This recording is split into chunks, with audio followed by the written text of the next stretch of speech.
Hey, what's up? It's Chris, Redbeard Videos, and we have something a little special for you here. I've decided that I'm going to wade back into the interview market. This came to light because I have another channel, part of the Redbeard Network, and I'm going to be launching a trailer and the whole thing soon, kind of piecemealing this all together. But there's another channel in the network called Progtology 101, where I will have tons of interviews from the past. They're kind of classic interviews, okay? And I'm in the middle of going through them, and I'm cleaning them up so they're timeless. So you can listen to them now and not go, oh, I already missed that, or like talk about a tour that's coming up or something like that, unless it was an interesting story or something fun.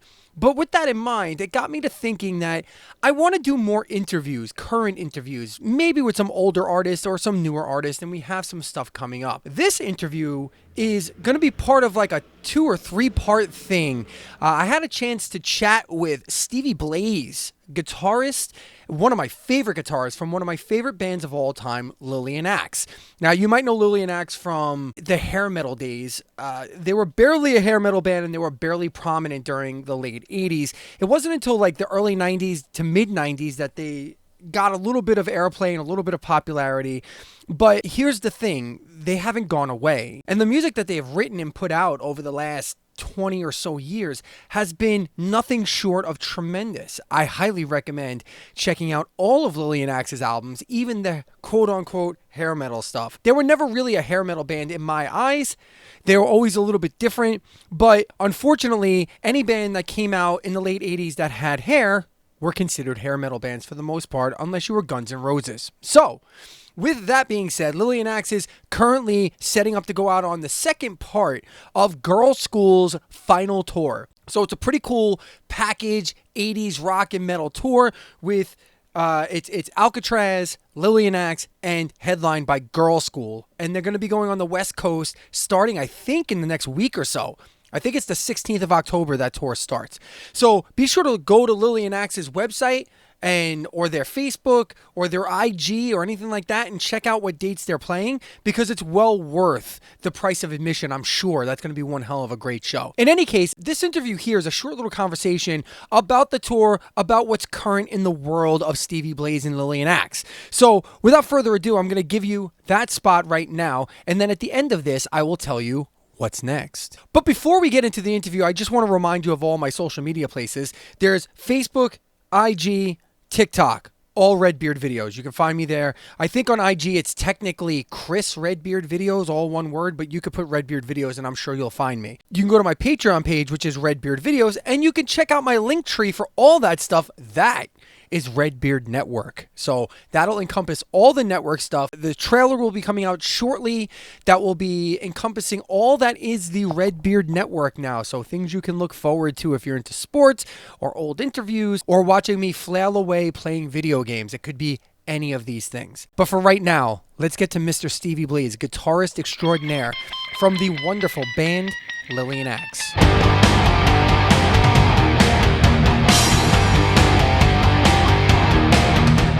Chris, Redbeard Videos. I'm here with one of my favorite guitarists of all time.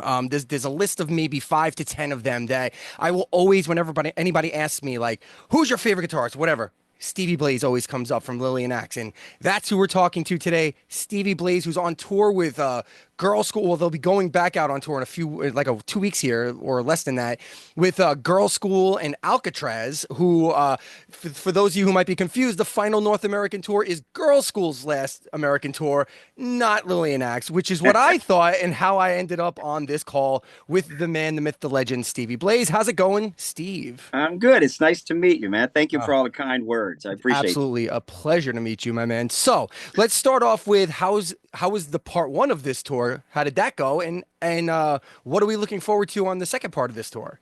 The first part of it, it was like Girl School, Lillian and Alcatraz. Started off in New Orleans, and we did, I think, 15 or 16 days. So it was the East Coast version of this tour.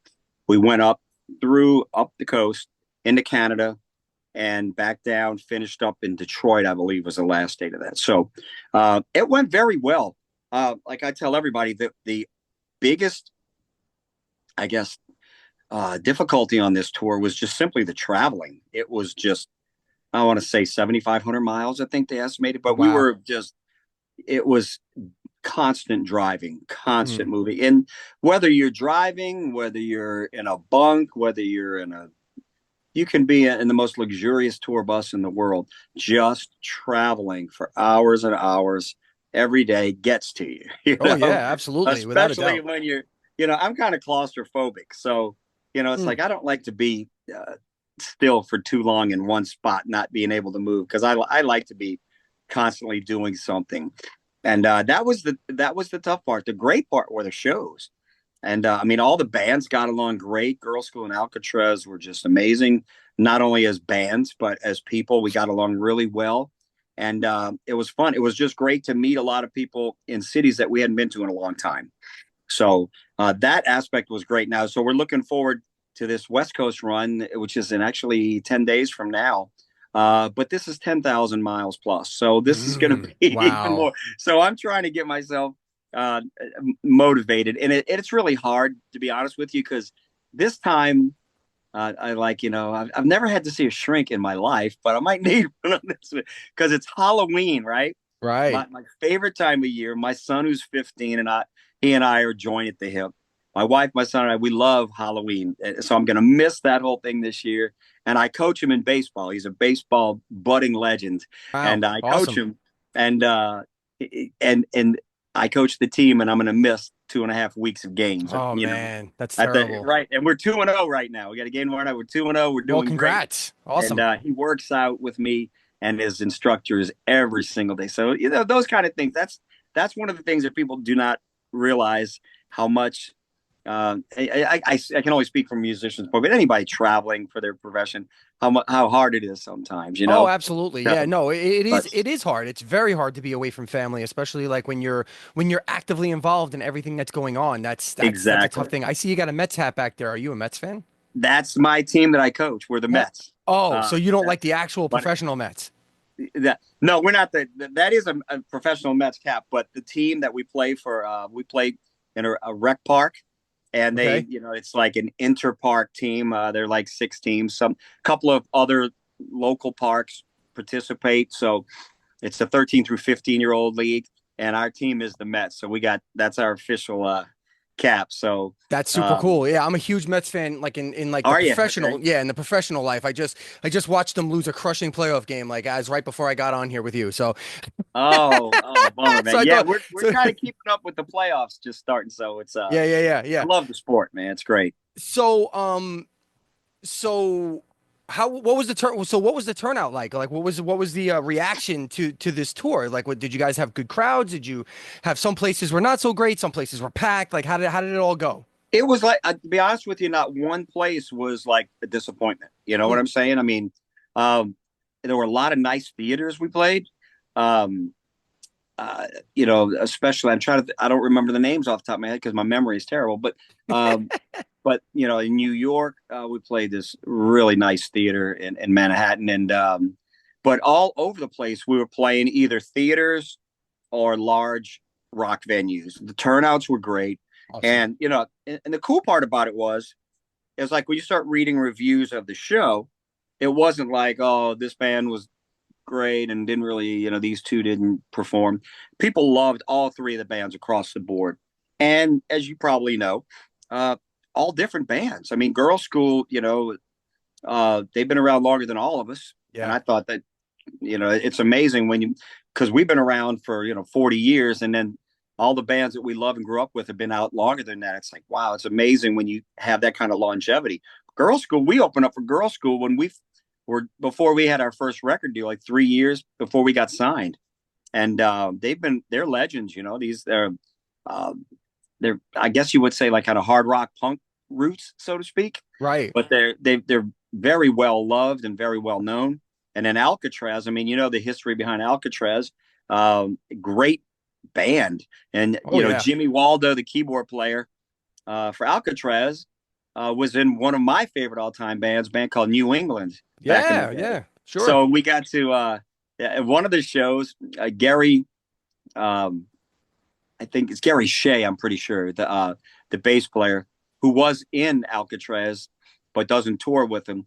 He came out to the show, And so we all got up and did "Don't Ever Want to Lose You" by New England, which was their big hit. Nice. That's super cool. You know, it Love was just that. like what I And the said, because when fans I must have was went wild for that. They must have yeah, loved because when that. I The was in people in the high school, they were like one of my favorite bands. I know their albums backwards and forwards. So getting to hang out with Jimmy, he's such a nice guy. And then I got to meet Hirsch Gardner, the drummer for New England. I think it was up in Boston, maybe. And so I got to meet some of my like childhood musical heroes that I grew up with, you know. That's so So, cool. Yeah, well, that's so cool that you've been in the game for so long and you're still meeting people like your heroes. You know what I oh mean? yeah, You're still coming across your heroes, and that's got to be super cool. You know what I mean? Like at a certain well, point, you got to be like, hey, I've met everybody, and nope, not well, yet. what it does, I'll tell you what it does. It makes me appreciate when kids come up to me, you know, because I've never been, and nobody in my band has ever been like one of those. We get a compliment, and it's much appreciated, and we're very humble because everything that anybody does and is successful, yeah, it's a result of hard work and determination, but it's also a gift God has given us. So don't take it for granted. And so every kid that comes up and tells you the stories how your music's helped their lives out and this and that. That's not anything to disregard. It's something to be taken very seriously. So I think about the times when I've met, you know, uh, my musical inspirations. Like the greatest stories when I met Brian May from Queen, Mm, and it was just to see what kind of just a wonderful human being he was. It's like that set the bar for me. It's like yeah. I'm going to be like that guy. I'm going to be that humble, that appreciative, and in that way with my fans from now on. And then, of course, you meet a lot of knuckleheads too, but we're all people, and you just kind of disregard it. I can still like somebody's music if I don't have a great experience with them as a human being. You know what I'm Sure, saying? sure. As long as they're I not appreciate deplorable the art. humans across the board, right? You know what I mean? Yeah, Uh, I listen uh, to that music. I don't have to go hang out with them and have that's lunch true. with That's absolutely true. I always ask that. Well, I always ask that question because every time every time a band that I love, and it's happened a lot lately over the past like maybe 5 or 6 years, where I'll fall in love with a band and then I'll find out something really horrifying about them, and it's usually something revolving around sexual assault or them. something like that, and then I gotta go, oh, like the whole Steven Tyler thing that's been going on now, and it's like and that was stuff that happened in the '70s, but yet you still like. God, I loved all this music and I grew up with all this music. What do I Yeah. do? Like, what do I do? Like, it's Well, so the sad weird. part about it is that there are so take any story you ever heard in your life that, and as time goes on, it gets changed, it gets altered. There's so many things that come into consideration of why a story is now and what it is and what the truth is. So I hear of things that come out 20, 30, 40 years later, it's just it's hard to. I don't put stock in that's exactly what happened. Let's put it Sure, that. sure, sure. And Yeah, I mean, in the case of the Steven Tyler one, that's a very specific one. He wrote about it himself, so he kind of gave right, right. himself away. So, I mean, but yeah, I agree with you. I agree with Do you you ever think that. about this? Do you think maybe he didn't realize it and he Oh wrote yeah. it and it wasn't even true, but he wrote it because he thought it would make him look cool? And Oh, then years maybe. later, Yeah. it's That's not like, a bad point, Steve. That's really not a bad point. That maybe he just wrote something that he thought would be a really right, right, interesting anecdote of his right, wild right. debauchery days, that kind of thing. Yeah, Yeah. And that's but not a then bad. again, we're in a different society now, and then people look at things differently, and all of a sudden, oh, what I thought would make me the cool rock star 30 years ago, that didn't really happen. I just put my foot in my mouth, Yeah, So yeah, it's that's just, definitely very, very true. That's very true. So I guess my next question, what I find interesting about you being on tour, especially with bands like Alcatraz and Girl School, is that to me, Lillian Axe, somehow you guys avoided. You didn't avoid. You definitely avoided. No, I'm sorry. You definitely had to endure the backlash of being a quote unquote hair metal band for a right, second there. Um, but somehow I would imagine that people do not label you as as a nostalgia act like you would if you're going to see Poison or Motley Crue now or whatever, because by all accounts and all the reviews I've read and my own personal opinion, all of your current music, everything you've put out since the hair metal thing died, has right. either been on the edge of current Hmm. or better. Like, or it's just better. Like you've always reinvented yourself. Lillian Axe never stayed in the same vein. And I'm sure I'll bring this up again later when we're going through all the albums. But I've often contended that if Psycho Schizophrenia was your first album and those first three albums didn't exist, you guys actually would have been way more popular. You guys would have had way more success. But the fact that you got like slammed into that hair metal thing at the very end as that door was closing, I feel it really hurt your career from a popularity standpoint. Right. How do you feel about that? Well, the weird part about it is I've had to live with, let's see, first album was in 88. So what is that? 88, 12, and whatever, 36 years since our first album came out. Yeah. If I had a nickel for every time somebody told me, you guys should have been the biggest band, you guys should have, you should have, Mm-hmm. I would, we wouldn't be a shoulda, right? I could Right. buy the popularity. Right. Right. And there's something innately cool about that. And there's something that I find warmth in the fact that people feel that way. I look at things and you try to analyze certain things because that's all I ever hear about. I mean, this past weekend doing interviews and meeting people and talking to people, you guys, I can't believe this, can't believe that. And I'm like, look, there are a lot of other bands in the same boat, so to speak, Mm-hmm. that I look at, like, and I'll name a couple of them: King's X, Saigon Kick, great Absolutely. bands. Absolutely. And you don't know what is going to be able to be commercially acceptable. And I look at the Pet Rock. Remember the Pet Rock? Yes. It was a Yes. rock. It was a And they rock. sold millions of them, and it Millions was a of them. rock. Now, Yes. did that mean that the Pet Rock was the greatest toy of all time, or the greatest commercial uh, invention of all time? No, it's just it hit a nerve at a certain time when certain things fell in line that got there. Now, there's some great, I like the fact that bands that I really like we talked about earlier, like Rush, Scorpions, Sabbath, Queen. These bands always got lumped into whatever might have been happening around the time something came out.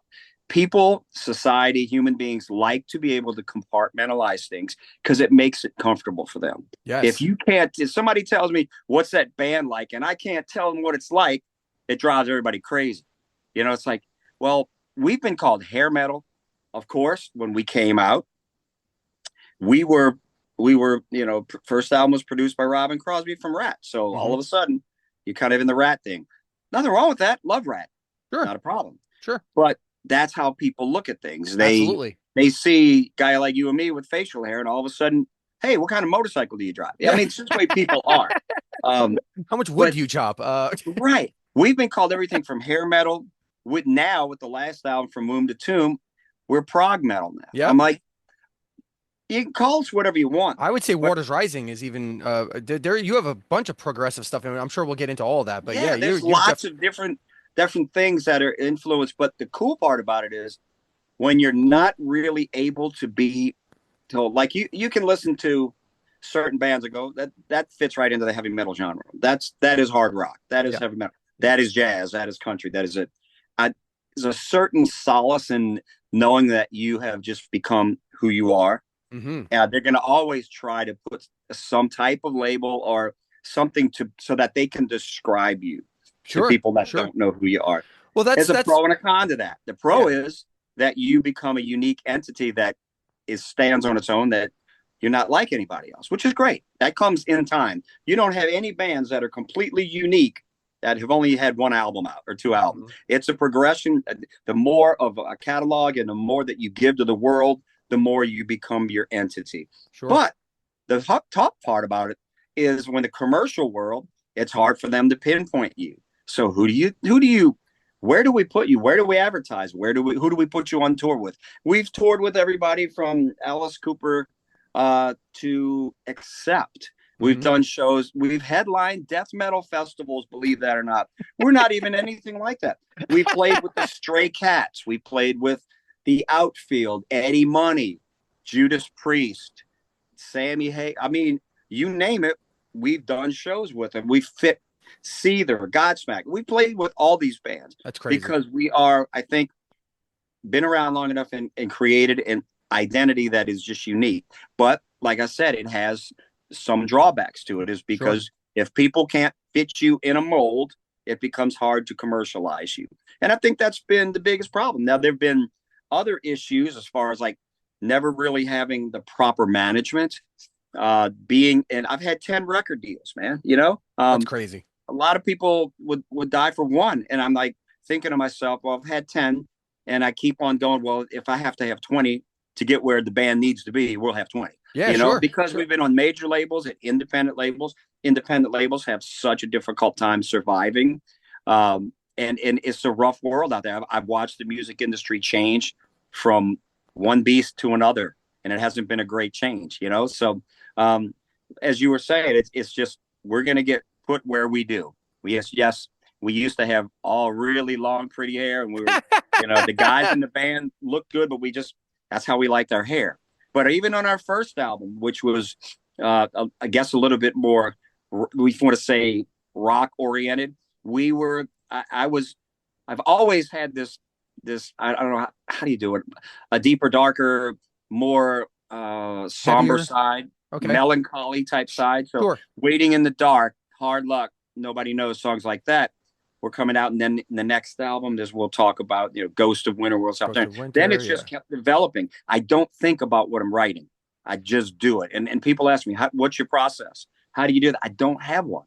I Hmm. mean, I hum my head's always moving. I've written songs in my sleep. I get up and I hum the So ideas. you're kind of influenced by what's going on with you. Would you say it's safe to well, is it safe to say that you're influenced by things around you as well? Like for example, I would definitely say, and we can go into this deeper when we hit the next episode, but like for example, the first Lillian Axe album clearly sounds like a hair metal album to me. It's Right, in almost every way, sonically, and that might be because Robin Crosby was producing it. Maybe the record label was leaning on you, saying this is what we're looking for, whatever. But right.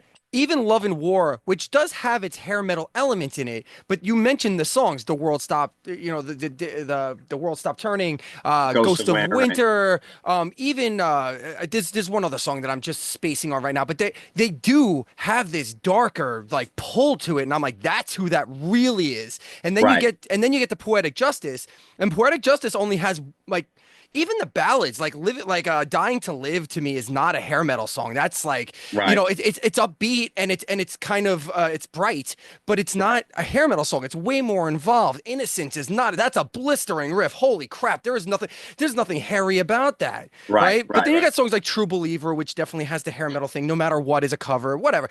The point I'm making is that I felt like that was always there. The psycho Mhm. schizophrenia was always there because there's Right, almost none of the hair metal stuff, except for maybe Moonlight in Your Blood is the closest thing that I would right, point to and say, yeah, it's kind of a callback to the right, right. first three albums, but not, not really. But So, that was where I was.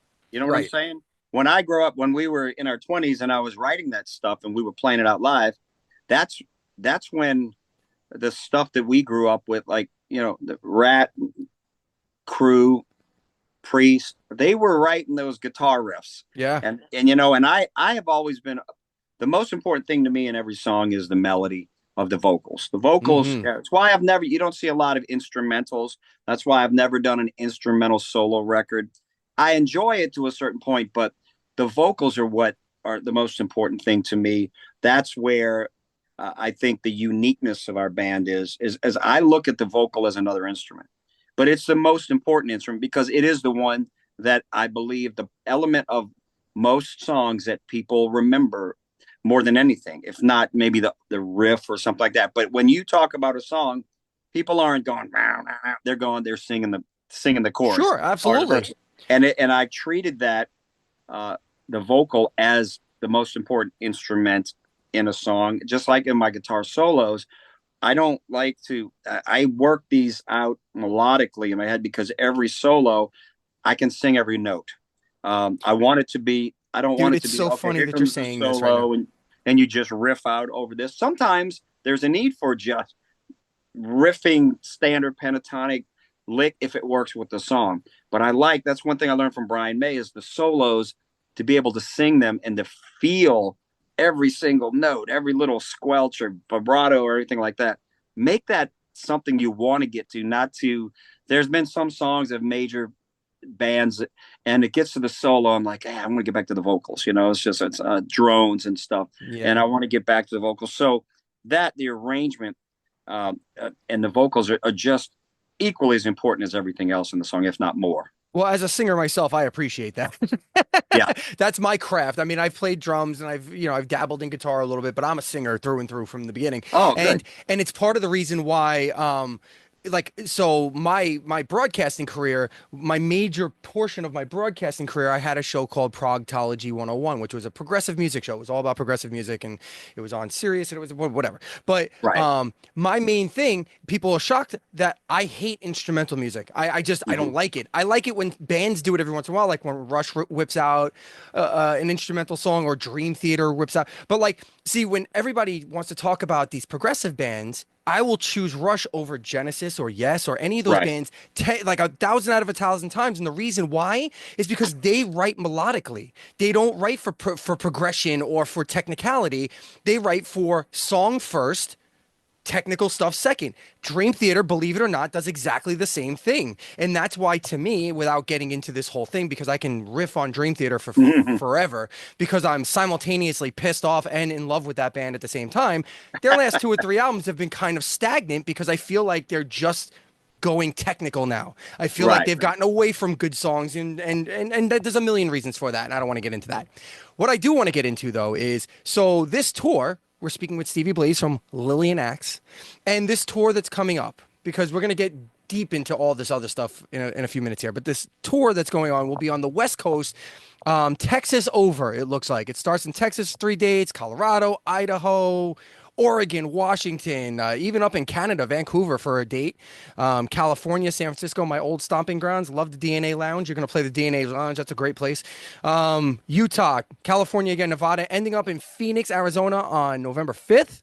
So we're excited about that. Now, you had mentioned that you're in the middle of writing a new studio album. Right. So what can we expect from that? Is there any kind of layout for that yet, or is it just ideas at this point? No, it's I'm always pretty focused on the essence of a record, but I will tell you that on this one, just like in the last album, I did go back to my catalog. I have hundreds and hundreds of songs written over the years, bits, pieces, some of them completely demoed or whatever, but a lot of them are just bits and pieces and stuff. And this one so far is all brand new. I mean, completely fresh stuff. And I like doing that because I think it's a little bit more. Now, I may take a piece or two from an old song that I'm like, I like that song, but I think I can go somewhere else with this certain piece if it falls in. But everything right now is brand new. I've got um, about half of the songs. It's going to be a 10-song album. And I'll tell you right now, it's the first time I've it said that the title of the album in any Mm. interviews, but it's going to be called the 10 Commandments. Ooh, And it's 10 songs. And each of the songs is based on one of the 10 commandments, but not in a preachy way. right. It's going to be You're in not pulling a the striper. essence of what that's about, whether it's in a song about the negative aspect of that, or it's whatever comes into my mind at that time about that message. Because I started thinking it was kind of divinely inspired too, because I was thinking about this and I was saying my prayers. I'm like, God, you got to help me out with this next record. Give me some vision. And then all of a sudden I started just having these visions of and seeing 10 commandments everywhere. And I was like, you know what? The 10 commandments are, no matter what your religion or your faith is, those 10 rules are basically guidelines in every religion. Oh yeah, it's a solid moral code. It is a moral code. And the reason that I think that the world is and where we are is because many people don't want a moral compass because if they so they blame religion on things instead of, why don't you just step back and quit worrying about, don't blame human beings because mankind is screwed up. Okay, because the essence of why we're here and the gifts that God's given us, that's perfect and it's for everybody on the planet.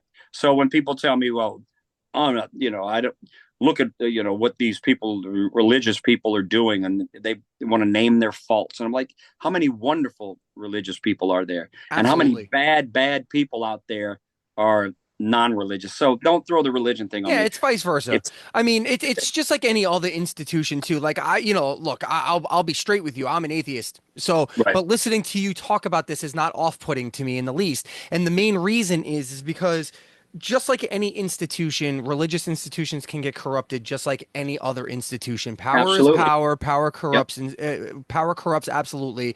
And that's just how it goes. And unfortunately, I think I agree with you to a degree.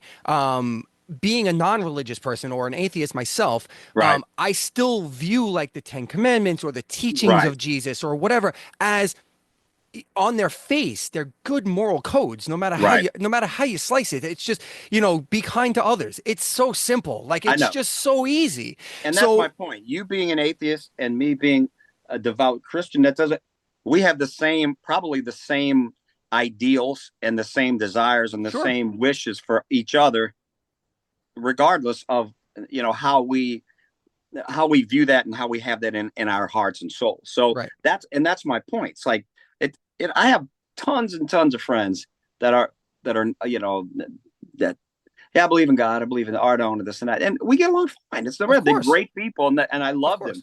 But I'm driven to like our songs have always been like about I feel the struggle between good and evil, because there's not a person on the earth, no matter who you are, that doesn't deep down inside want good.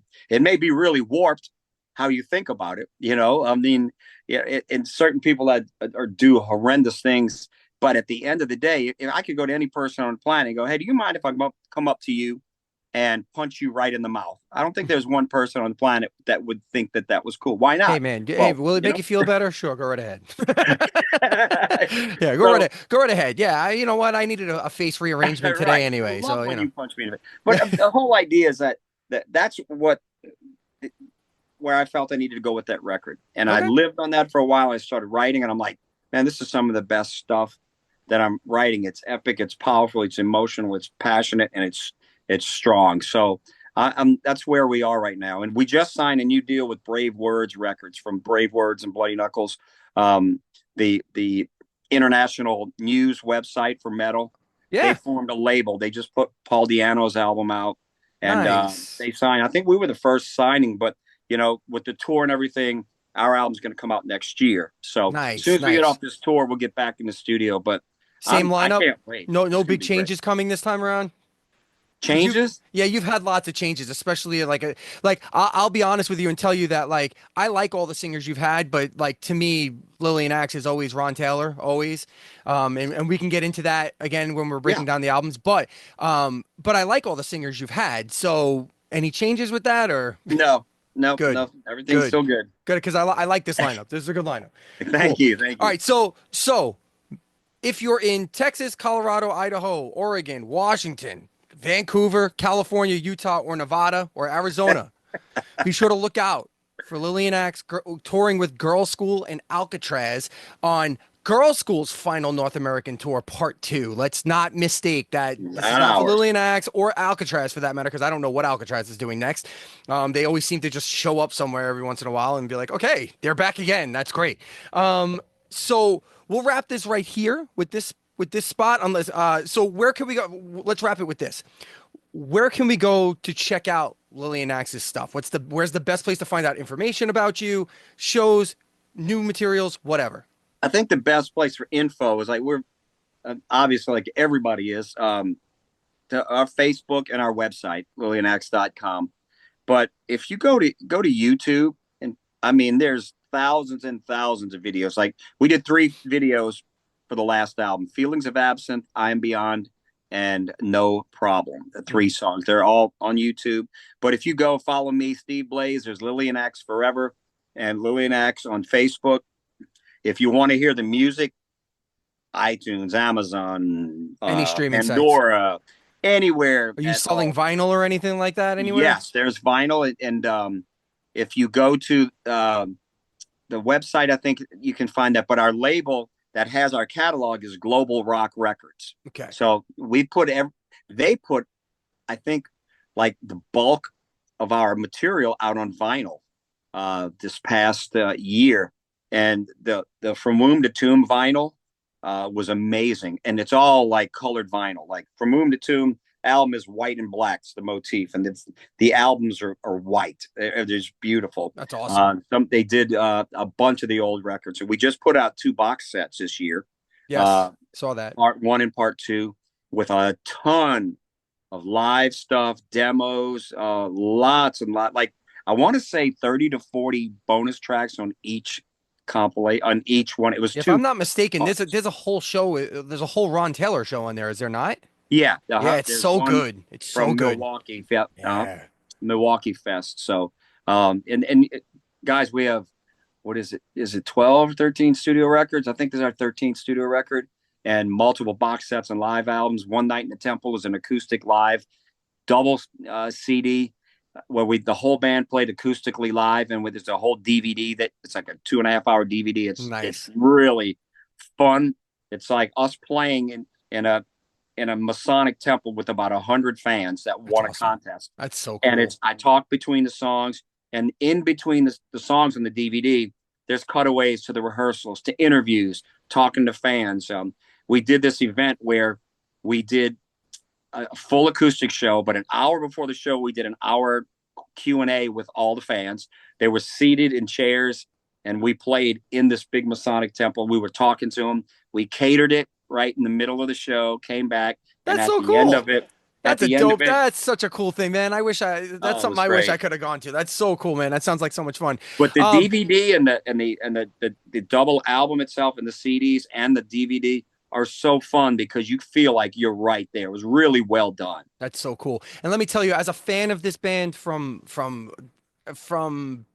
definitely Poetic Justice onward, every album hits. I have one album that I don't love, and we'll get into that, but every other album hits. Every album hits. They're all just killer, no filler. Check out Lillian Axe. Catch them on tour. It's worth it. Girls School and Alcatraz are worth seeing, from what I'm hearing anyway.